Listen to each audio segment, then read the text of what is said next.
주일 예배 오신 여러분들, 오늘 여러분들에게 주신 하나님의 말씀이 여러분들의 영을 살리고 또 회복시키는 생명의 말씀이기를 간절히 소망합니다.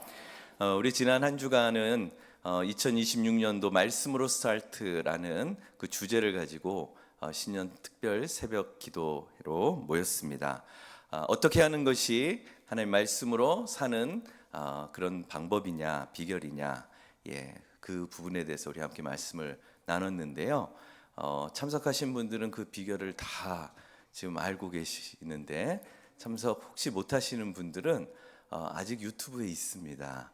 네, 그래서 이번 한 주간 말씀을 들으시면서 우리가 한 말씀으로 함께 은혜 받고 또 받은 은혜를 우리의 삶 속에서 하나님이 역사하시도록 우리의 믿음이 발휘될 때 말씀으로 사는 은혜가 넘치게 될 줄 믿습니다.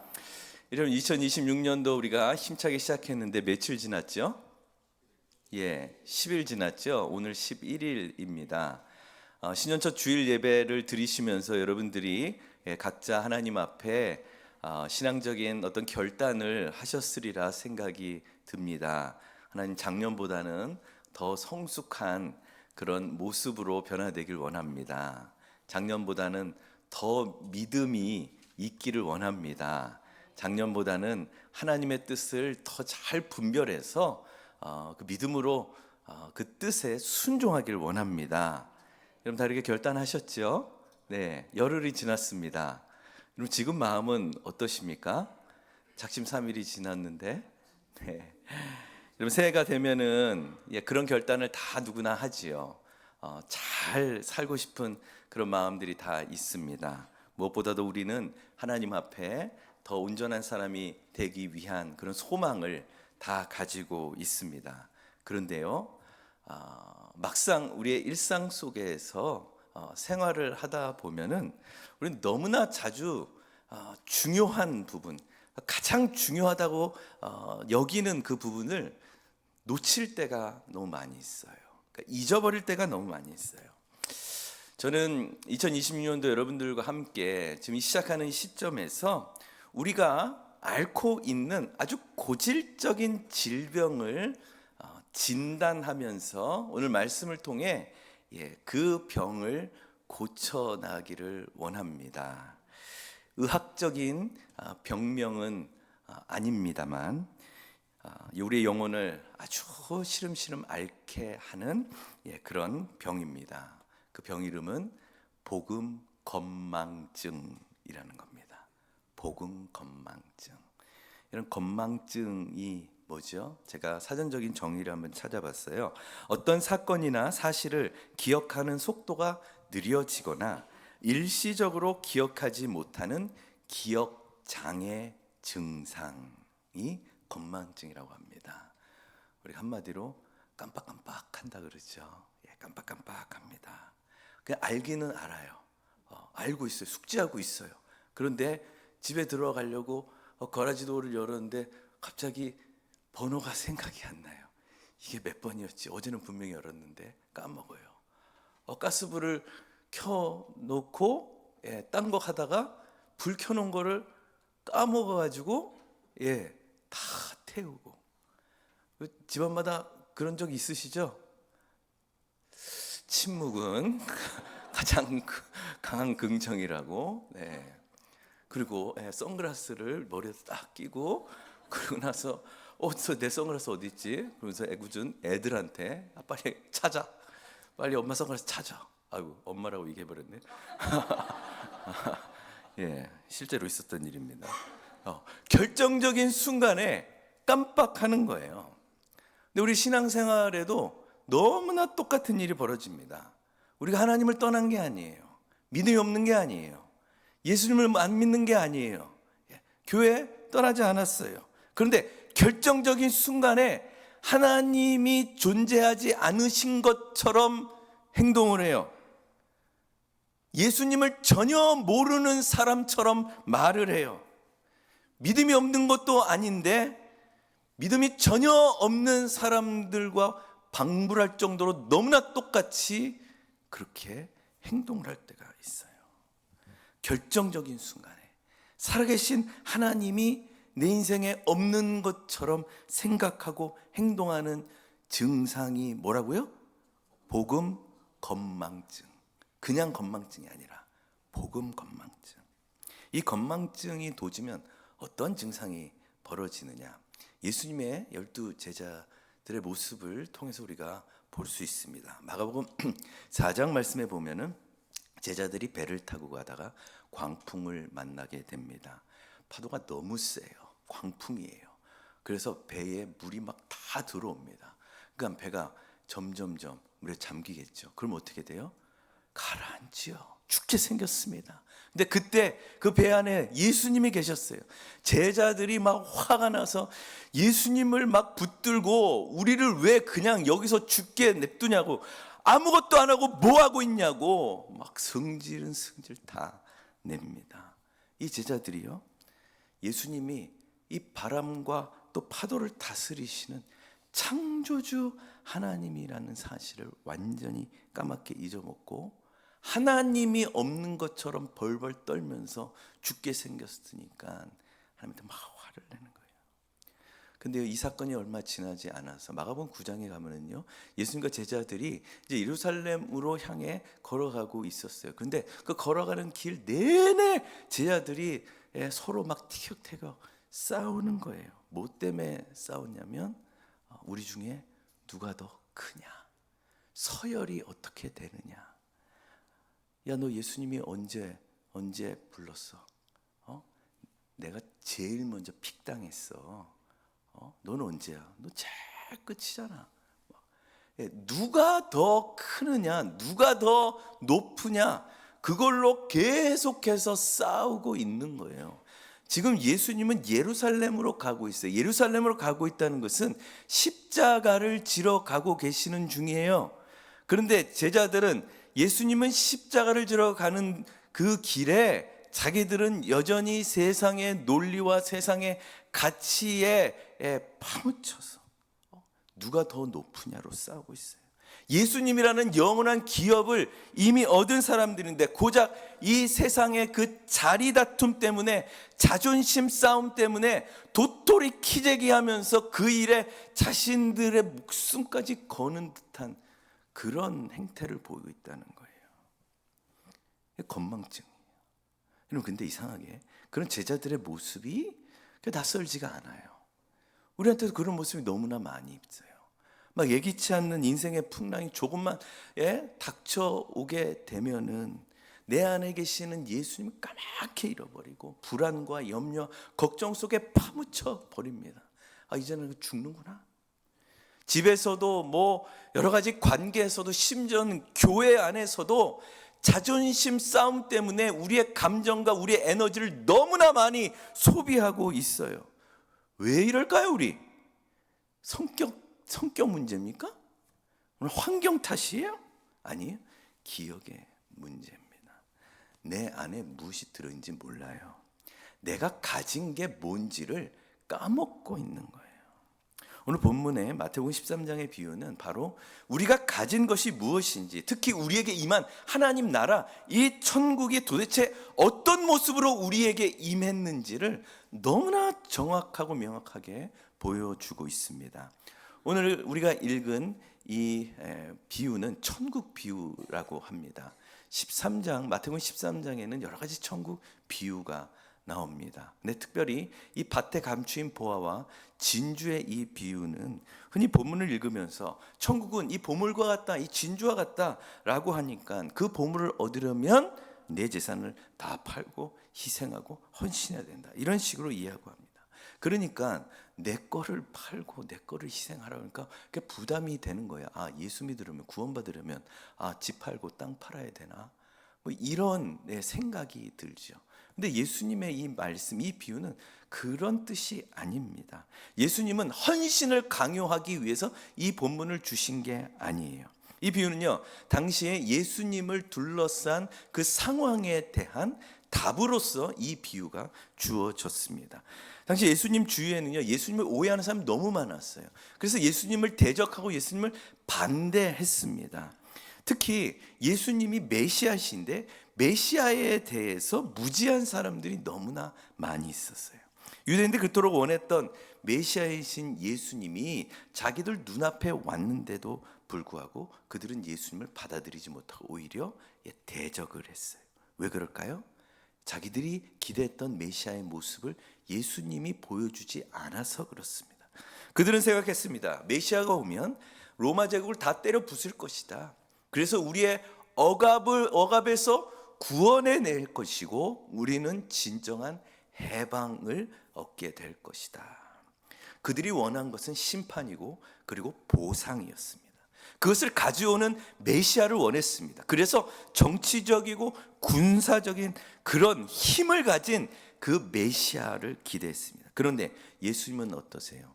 세리와 죄인들과 같이 밥을 먹어요. 같이 놀아요.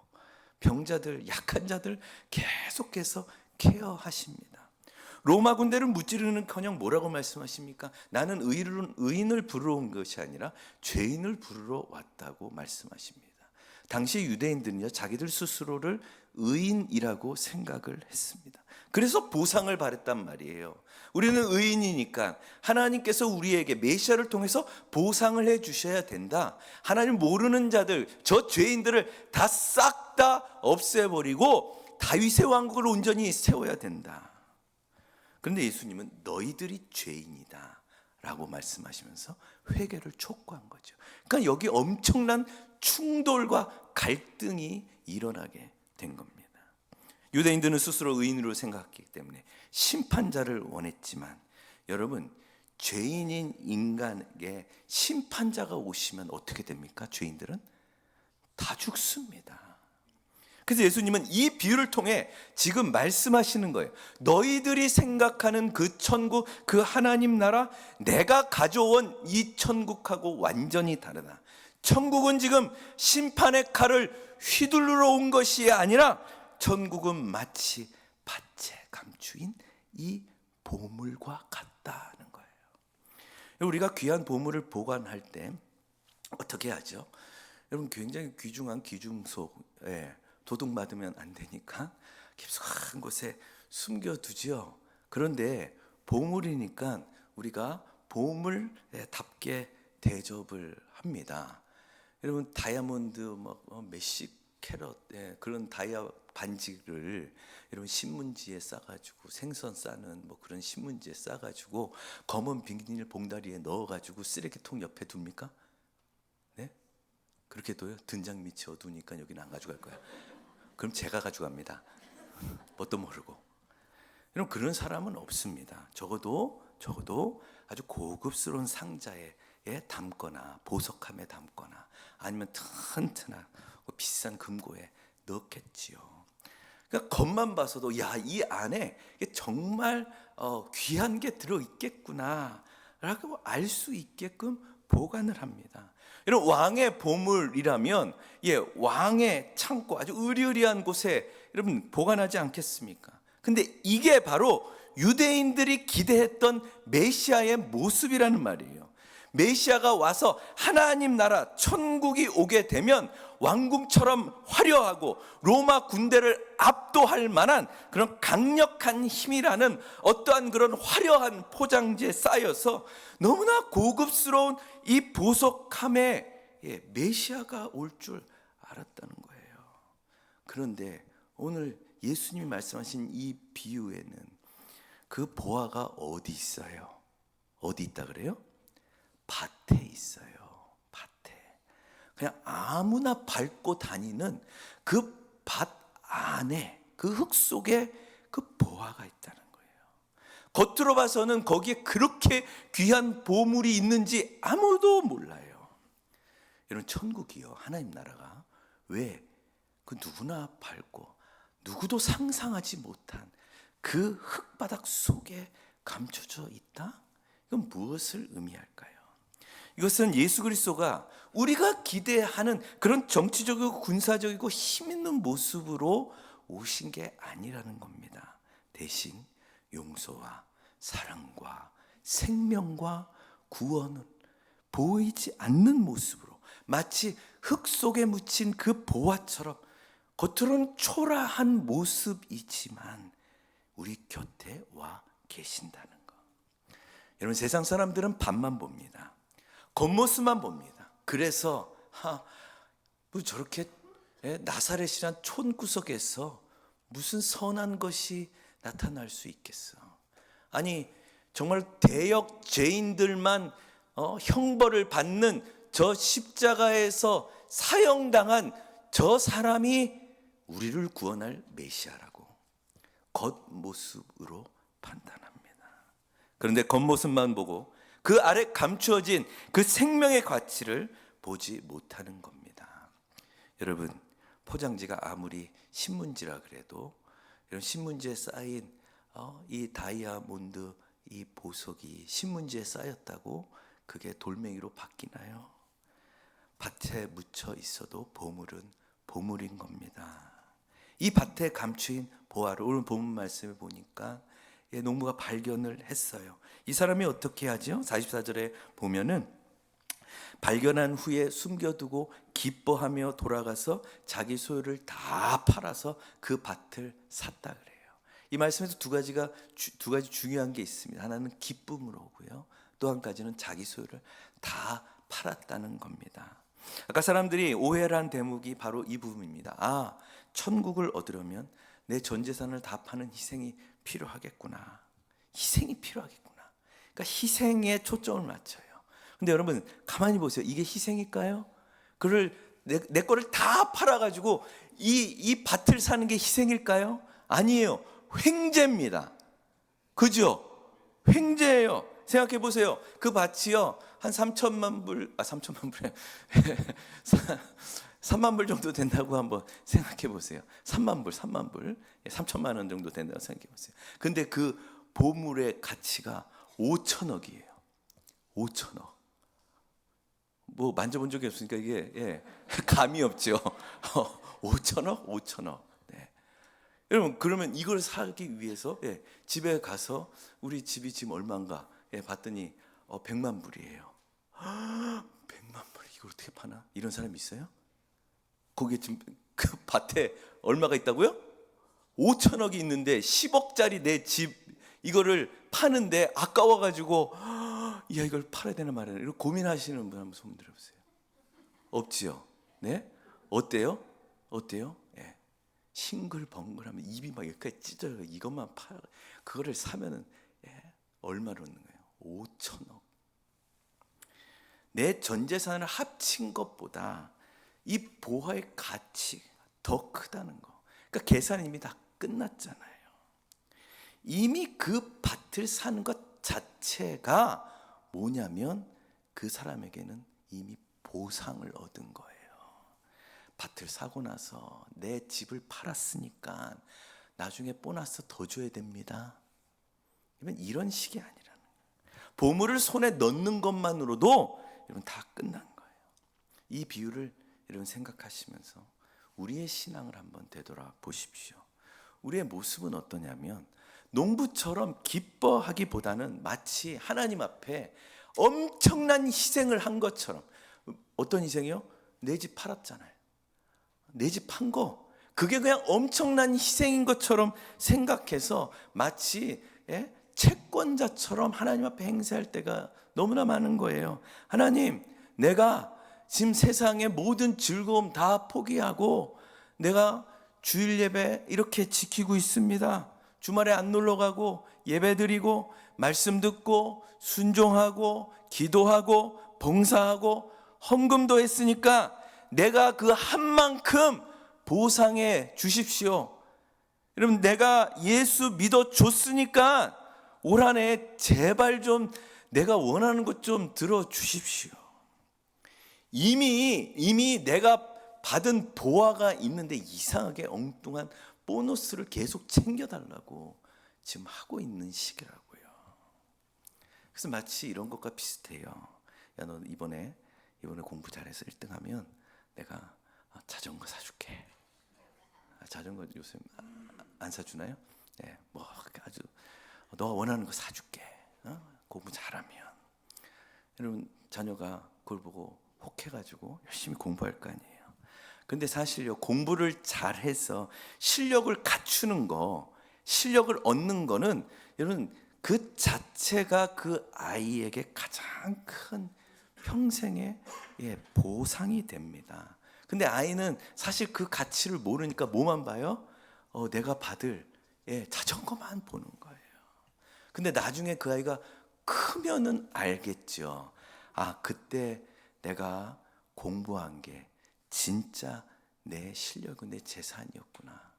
자전거 그 어릴 적에 그거 아무것도 아니었구나.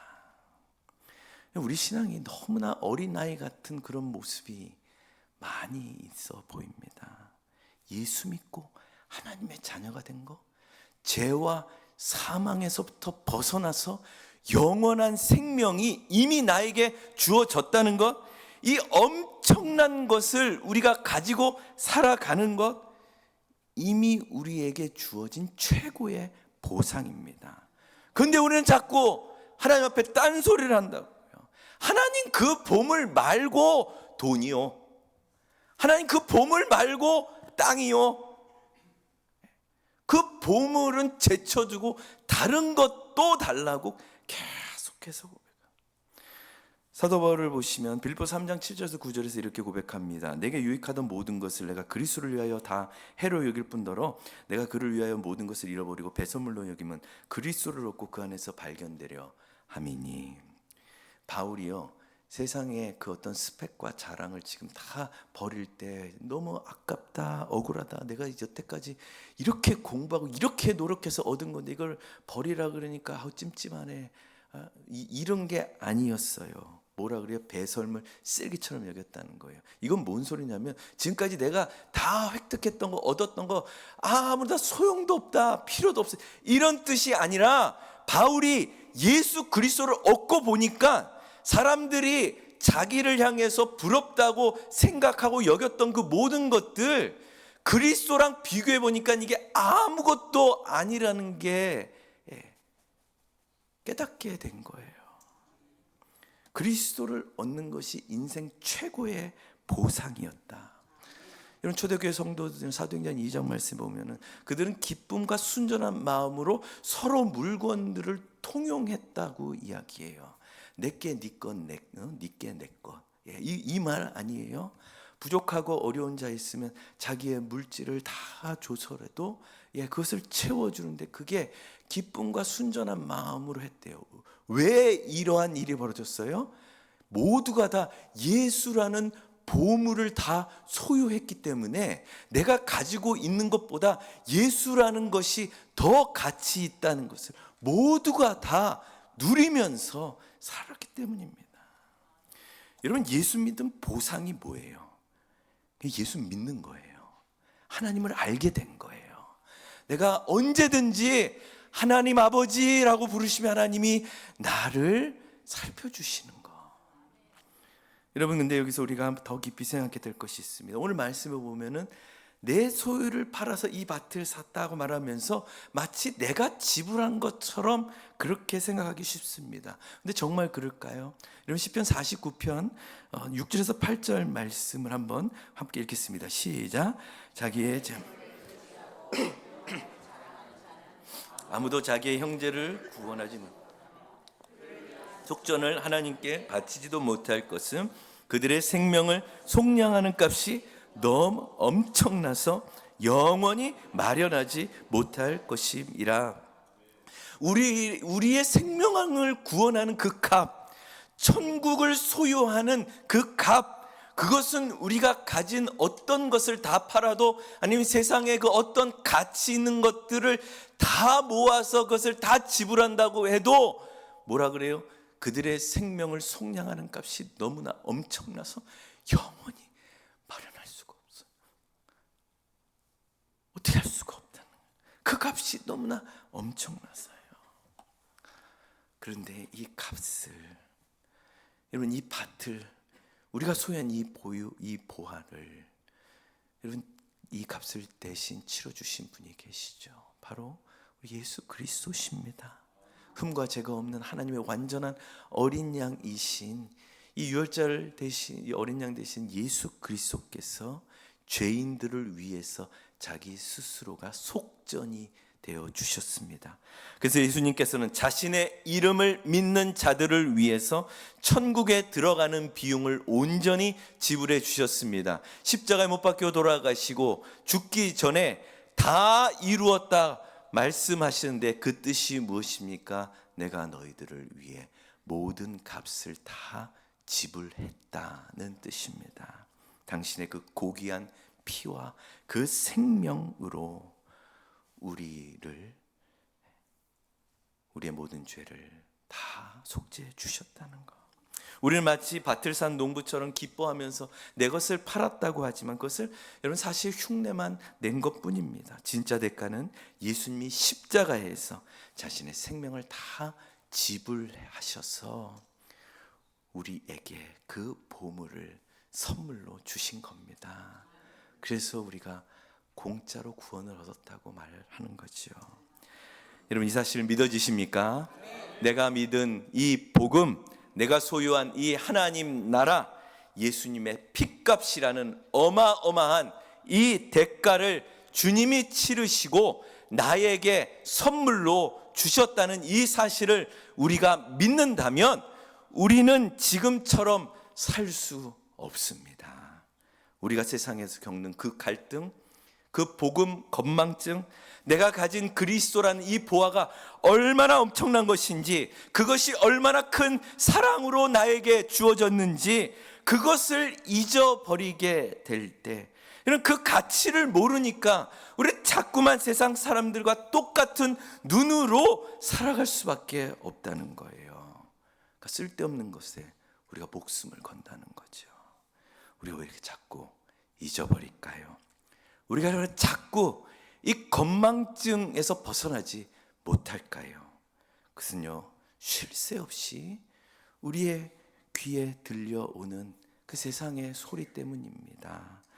이런 미디어에선 온통 하는 소리가 뭐지요? 더 많이 가져라. 어떻게 하면 더 많이 가질까? 더 이뻐져라. 더 많이 이겨라. 이겨먹지 못하면 이 세상 못 산다. 더 이겨라. 이거예요. 가져라. 더 이뻐져라. 더 이겨라. 이 세상의 소리들이 우리의 귀를 잠식해서요, 우리의 마음을 계속 좁아지게 만듭니다. 그러면 예수의 피가 흘러가질 못해서 우리의 영혼을 마비시키고 우리의 마음이 좁아지면 좁아질수록 주의 계명을 향해 달려가지 못하고 우리는 그 자리에 주저앉게 됩니다. 그러면요, 내가 얼마나 큰 보화를 가지고 살아가고 있는 부자인지를 망각하게 됩니다. 그러면 맨날 내 상황만 보고 한탄하고 한숨 짓고 마음에 안 들어서 불만만 쏟아내는 거예요. 여러분, 우리는 세상에 어떤 것으로 살 수 없는 보화를 이미 가진 사람입니다. 예수를 믿는다는 게 바로 이 보화를 가지고 있다는 뜻이에요. 이 사실을 잊어버리면요, 이스라엘 백성들처럼 광야에서 40년 동안 여러분 눈만 뜨면 불만, 숨만 쉬면 원망, 그럼 맨날 불기둥 구름기둥 만나를 받아 먹으면서도 그러면 하나님이 자기를 보호해 주시고 인도해 주시다는 사실을 까맣게 잊고 그렇게 살다가 여러분 약속의 땅을 바라보기만 하고 광야에서 그냥 죽는 거예요. 여러분, 그냥 천국에 못 들어가는 것이 아니라 이 땅에서 예수 믿는다는 게 가장 큰 행복인데 그 행복을 경험해 보지도 못하고 이 땅에서 맨날 불평 불만, 나 예수 믿어, 불평 불만, 나 하나님 믿어, 원망 한숨. 예수 믿는 것과 불평 불만이 그럼 같이 가는 게 그게 맞냐고요.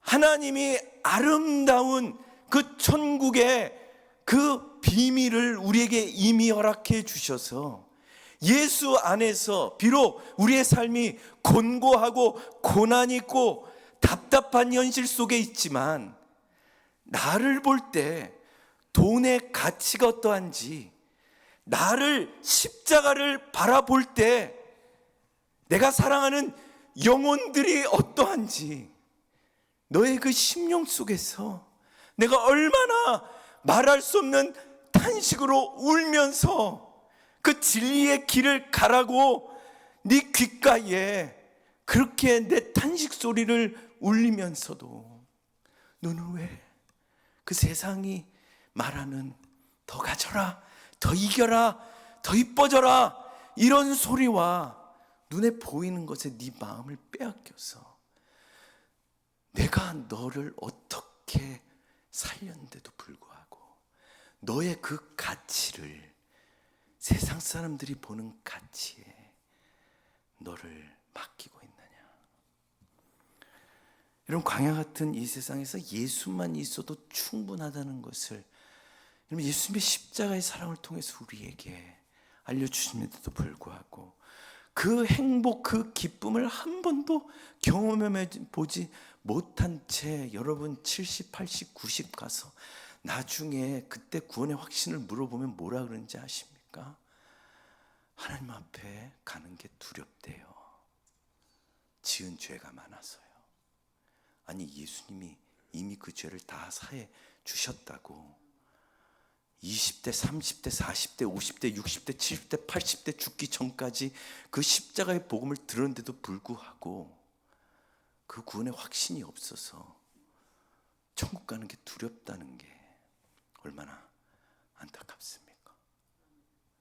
복음의 건망증을 해결하지 못하면 나중에 우리는 천국 갈 확신조차도 잃어버린단 말입니다.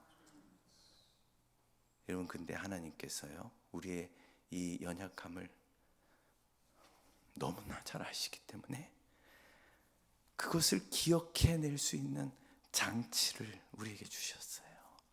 하나님이 우리의 기억을 되살려 주실 수 있는 장치, 그게 뭔지 아세요?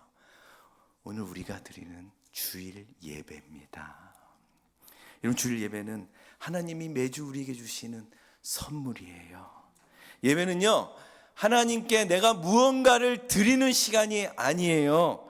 인생의 가장 귀한 것이 무엇인지 내 노력은 도저히 이룰 수 없고 전적으로 하나님 은혜의 선물이구나, 창조주 하나님, 구원의 하나님을 기억해내는 시간이 이 주일 예배입니다. 그 하나님을 기억하지 못하면 우리는 복음 건망증에서 벗어나지 못해서 예수를 믿는다고 그렇게 수십 년, 아니 엄마 뱃속에서부터 예수를 믿는다고 이야기했는데 결정적인 순간이 되었을 때 하나님 없는 사람처럼 행동하고 예수 그리스도의 피 묻은 복음이 무엇인지도 전혀 모르는 불신자들처럼 말을 하고 행동한단 말이에요.